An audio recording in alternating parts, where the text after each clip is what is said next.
বাংলাদেশের নুরুল হক ভারতে এসে হয়ে গিয়েছেন নারায়ণ অধিকারী। ভুয়ো নথি দিয়ে তার জন্য বানানো হয়েছিল ভোটার কার্ড, আধার কার্ড, প্যান কার্ড। ভারতে এসে নাম হারিয়ে বহু বছর ধরে দত্তপুকুর কাজীপাড়ায় থাকছিলেন বাংলাদেশের নুরুল হক। তদন্তে নেমে হতবাক পুলিশ। এরপরেই গ্রেফতার করা হয়েছে নুরুল হককে।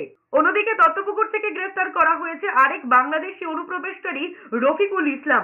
ভুয়ো নথি দিয়ে ভোটার কার্ড, আধার কার্ড বানিয়ে থাকছিলেন রফিকুল। তার বাড়ি বাংলাদেশের মাদারিহাটে। তদন্তে পুলিশ জানতে পেরেছে এই রফিকুল ইসলামের বাড়িতে 3.5 বছরেরও বেশি ভাড়ায় ছিলেন নুরুল হক ওরফে নারায়ণ অধিকারী। কিভাবে জাল নথি তৈরি করেছিলেন তা জানার চেষ্টা করছে পুলিশ।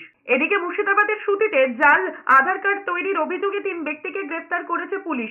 নূরপুর এলাকায় অভিযান চালিয়ে ইসমাইল শেখ, আকবর আলী এবং মনোজ কুমার মণ্ডলকে গ্রেফতার করেছে পুলিশ। এই চক্রে আর কারা জড়িত খতিয়ে দেখছে তদন্তকারী অফিসারেরা।